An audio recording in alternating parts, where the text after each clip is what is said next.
그러므로 한 사람으로 말미암아 죄가 세상에 들어오고 죄로 말미암아 사망이 들어왔나니 이와 같이 모든 사람이 죄를 지었으므로 사망이 모든 사람에게 이르렀느니라. 죄가 율법 있기 전에도 세상에 있었으나 율법이 없었을 때에는 죄를 죄로 여기지 아니하였느니라. 그러나 아담으로부터 모세까지 아담의 범죄와 같은 죄를 짓지 아니한 자들까지도 사망이 왕노릇하였나니 아담은 오실 자의 모형이라. 그러나 이 은사는 그 범죄와 같지 아니하니 곧 한 사람의 범죄를 인하여 많은 사람이 죽었은즉 더욱 하나님의 은혜와 또한 한 사람 예수 그리스도의 은혜로 말미암은 선물은 많은 사람에게 넘쳤느니라. 또 이 선물은 범죄한 한 사람으로 말미암은 것과 같지 아니하니 심판은 한 사람으로 말미암아 정죄에 이르렀으나 은사는 많은 범죄로 말미암아 의롭다 하심에 이름이니라. 한 사람의 범죄로 말미암아 사망이 그 한 사람을 통하여 왕노릇하였은즉 더욱 은혜와 의의 선물을 넘치게 받은 자들은 한 분 예수 그리스도를 통하여 생명 안에서 왕노릇하리로다. 그런즉 한 범죄로 많은 사람이 정죄에 이른 것 같이 한 의로운 행위로 말미암아 많은 사람이 의롭다 하심을 받아 생명에 이르렀느니라. 한 사람이 순종하지 아니함으로 많은 사람이 죄인 된 것 같이 한 사람이 순종함으로 많은 사람이 의인이 되리라. 율법이 들어온 것은 범죄를 더하게 하려 함이라. 그러나 죄가 더한 곳에 은혜가 더욱 넘쳤나니 이는 죄가 사망 안에서 왕노릇한 것 같이 은혜도 또한 의로 말미암아 왕노릇하여 우리 주 예수 그리스도로 말미암아 영생에 이르게 하려 함이라. 아멘. 로마서 5장은 우리가 누구인가라는 물음에 대한 답으로 우리는 그리스도 안에 있는 자들이라고 이야기합니다. 우리가 그리스도 안에 있다는 것이 무슨 의미일까요? 예수님과 내가 하나가 된 것입니다. 그러니까 나의 구원이 취소될 수 없으며 구원에 대해 우리가 확신할 수 있다는 말입니다. 바로 오늘 말씀을 통해 내가 어떻게 구원을 받게 되었는지, 나의 구원에 대해 확신할 수 있는 이유가 무엇인지에 대한 두 가지의 근거를 제시합니다. 첫째는 예수 그리스도의 은혜로 인해 우리가 구원을 받게 되었다는 것입니다. 12절 말씀입니다. 그러므로 한 사람으로 말미암아 죄가 세상에 들어오고 죄로 말미암아 사망이 들어왔나니 이와 같이 모든 사람이 죄를 지었으므로 사망이 모든 사람에게 이르렀느니라. 바로 우리가 그리스도 안에서 구원을 받았다는 것을 설명하기 위해 그리스도 밖에 있었던 상태에 대해 깨닫게 해주고 있습니다. 바울이 예수 그리스도의 은혜와 대조시키는 사람이 누구인가요? 한 사람인 인류의 조상 아담입니다. 12절에 보면 바울의 논리는 이렇습니다. 아담의 범죄로 인해 죄가 들어오게 되었고 그 죄의 결과로 인해 모두가 사망에 이르게 되었다는 것입니다. 선악과를 따먹고 불순종한 아담만의 죄로 끝나는 것이 아니라 인류 전체가 그 죄에 함께 참여하게 되었고 죄의 결과로 우리에게도 사망이 주어졌다는 것입니다. 특이한 것은 현재 짓는 죄와 미래에 지을 죄에 대해 성경이 이야기하는 것이 아니라는 것입니다. 죄를 지었다라는 표현을 통해 알 수 있듯이 아담이 죄를 지을 때 우리가 함께 지은 것으로 이야기하고 있다는 것입니다. 이 말씀을 들으면 대부분의 사람들이 가지는 일반적인 생각은 말도 안 되며 억울하다는 것입니다. 나는 아담의 범죄 현장에 있지도 않았는데 내가 아담의 죄로 인해 왜 죽어야 하는가? 라고 반문할 겁니다. 19절 상반절에도 보시면 한 사람이 순종하지 아니함으로 많은 사람이 죄인 된 것 같이 동일한 시간과 사건 속에서 우리를 아담과 똑같이 취급하고 있는 것입니다. 이것이 어떻게 가능할까요? 바로 대표성의 원리 때문입니다. 하나님은 아담을 인류의 대표자로 세우셨습니다. 그러니 아담이 한 행동은 아담만의 행동이 아니라 인류를 대표한 행동이었기 때문입니다. 그 결과 16절에서 강조하는 것처럼 죄로 인해 죽음의 심판과 정죄를 받게 되었다라는 겁니다. 자, 그런데 우리의 문제는 무엇인가요? 죄와 사망의 문제를 해결할 수 있는 방법이 나에게 없다는 겁니다. 그래서 소망이 없는 삶에 찾아온 복음의 소식이 무엇인가요? 바로 예수 그리스도를 통한 하나님의 은혜입니다.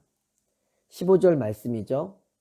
그러나 이 은사는 그 범죄와 같지 아니하니 곧 한 사람의 범죄를 인하여 많은 사람이 죽었은즉 더욱 하나님의 은혜와 또한 한 사람 예수 그리스도의 은혜로 말미암은 선물은 많은 사람에게 넘쳤느니라. 아담의 범죄로 말미암아 찾아온 죄와 사망의 문제를 해결하기 위해 그리스도를 통한 하나님의 은혜가 주어진 것입니다. 하나님께서 예수 그리스도라는 둘째 아담을 우리에게 보내주신 것입니다. 14절의 끝을 보시면 아담은 오실자의 모형이라고 이야기합니다. 이 말은 예수 그리스도가 아담과 동일한 공통점이 있다라는 거죠. 그러면 예수 그리스도가 아담과 어떤 공통점을 가지고 있을까요? 바로 대표성의 원리입니다. 고린도전서 15장 45절에서 47절에 보면 바울은 아담과 둘째 아담인 예수 그리스도를 이렇게 비교하고 있습니다. 기록된 바 첫사람 아담은 생령이 되었다 함과 같이 마지막 아담은 살려주는 영이 되었나니 그러나 먼저는 신령한 사람이 아니요 육의 사람이요 그 다음에 신령한 사람이니라. 첫사람은 땅에서 났으니 흙에 속한 자이거니와 둘째 사람은 하늘에서 나셨느니라. 아담의 범죄가 아담의 후손에게 미친 것 같이 예수 그리스도께서 행하신 일이 우리 모두에게 영향을 미치게 된다는 것입니다. 그래서 바울은 17절을 통해 우리가 예수 그리스도를 통해 죄가 아닌 의를, 사망이 아닌 생명을 얻게 되었다라고 말합니다. 이것을 상징적으로 잘 보여주는 것이 바로 성경에 등장하는 아담의 족보와 예수 그리스도의 족보입니다. 우리가 창세기 5장에 보면 죄의 싹슨 사망이라는 것이 아담의 족보를 통해 누가 몇 년을 살고 죽었다는 이야기로 반복해서 나타납니다. 그런데 마태복음 1장 예수 그리스도의 족보는 누가 누구를 낳았고 누가 누구를 낳았고 라는 계속 나아지는 과정 가운데 마지막에 그리스도 탄생까지 이어지죠. 죄로 인해 죽을 수밖에 없는 아담의 족보와 생명을 얻을 수 있는 예수 그리스도의 족보의 차이입니다. 그래서 이것에 대해 예수님이 아담의 족보의 죽음을 끝내기 위해 아담의 후손으로 오셨다라고 이야기합니다. 예수님이 자손을 남기지 않고 십자가에 죽으신 이유가 아담의 족보를 끝내기 위함이라는 것입니다. 예수 그리스도의 십자가의 죽음으로 죄인된 족보가 십자가상에서 끝이 난 거죠. 그래서 바울은 이것을 가리켜 갈라디아 2장 20절에 이렇게 이야기합니다. 내가 그리스도와 함께 십자가에 못 박혔나니 그런즉 이제는 내가 사는 것이 아니요 오직 내 안에 그리스도께서 사시는 것이라. 이제 내가 육체 가운데 사는 것은 나를 사랑하사 나를 위하여 자기 자신을 버리신 하나님의 아들을 믿는 믿음 안에서 사는 것이라. 여기서 말하는 십자가에 못 박힌 나는 죄와 사망으로 인해 죽을 수밖에 없는 나입니다. 이 고백에서부터 우리의 믿음이 시작되는 것이죠. 예수님과 함께 죄인된 내가 십자가에 못 박혔다면 이제 남은 것은 무엇일까요? 내 안에 그리스도께서 사시는 것으로 증명되어야 하는 것입니다. 그때 비로소 바울이 이야기한 내가 그리스도 안에서 새로운 피조물이 되었음을 확인할 수 있게 되는 겁니다. 그런데 여러분, 이 모든 일이 어떻게 가능하게 되었나요? 예수 그리스도를 통해 주어진 하나님의 은혜입니다. 그래서 우리가 은혜를 뭐라고 이야기하죠? 은혜를 받을 자격이 없는 자에게 베풀어진 하나님의 일방적인 사랑이다라고 이야기하는 것입니다. 여러분, 우리가 나의 구원에 있어서 확신할 수 있는 또 다른 근거가 있다면 무엇일까요? 두 번째는 예수 그리스도의 순종으로 인해 우리가 구원을 받게 되었다는 것입니다. 19절 말씀입니다. 한 사람이 순종하지 아니함으로 많은 사람이 죄인 된 것 같이 한 사람이 순종하심으로 많은 사람이 의인이 되리라. 아담은 불순종으로 인해 인류에게 죽음을 가져왔지만 예수님이 하나님께 온전히 순종하심으로 영원한 생명이 주어졌음을 말합니다. 우리가 창세기 2장의 선악간 사건을 통해 알 수 있듯이 아담이 하나님께 범한 죄가 무엇인가요?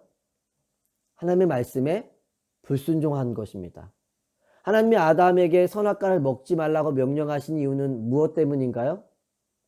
아담이 하나님의 말씀에 순종해 살아가야 하는 자임을 깨닫게 하기 위함입니다. 우리의 자유는 내 마음대로 행하는 자유, 원함에 따라 죄를 마음대로 짓는 자유가 아니라 하나님이 허락하신 질서와 범위 안에서 행할 수 있는 자유임을 깨닫게 하신 것입니다. 그것이 우리에게 불편한 진실과 억압이 되는 것이 아니라 행복이며 축복임을 깨닫게 하기 위함입니다. 하지만 아담은 그 준엄한 명령을 가볍게 여겼습니다. 그리고 불순종으로 인해 하나님과의 관계가 깨어지게 되죠.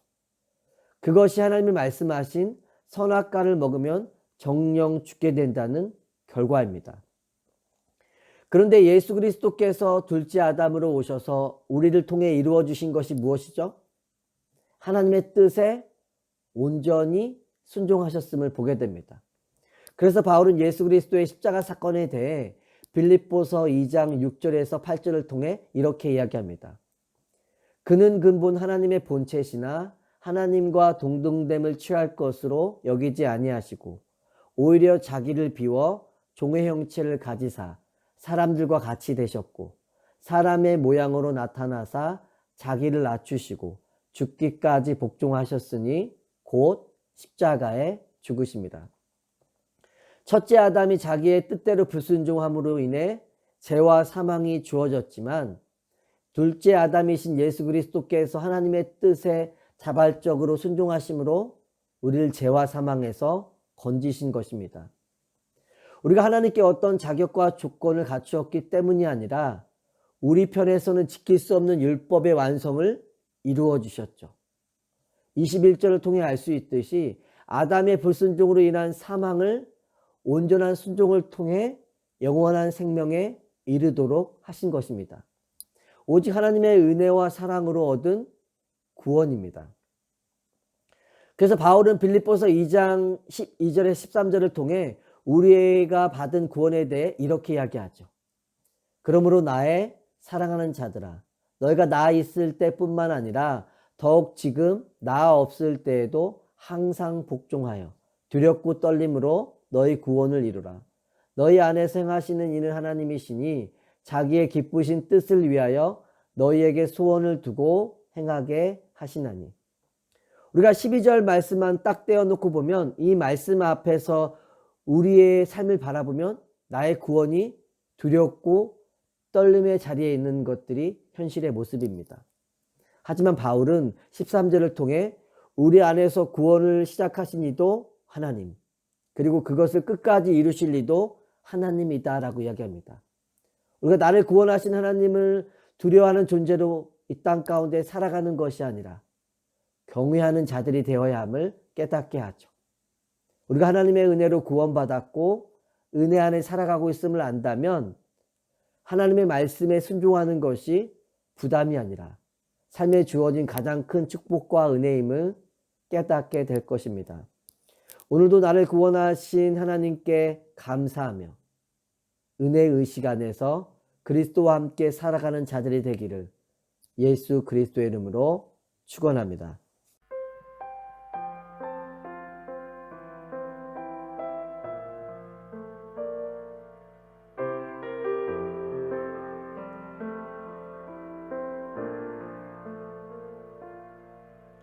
하나님의 부르심에는 후회하심이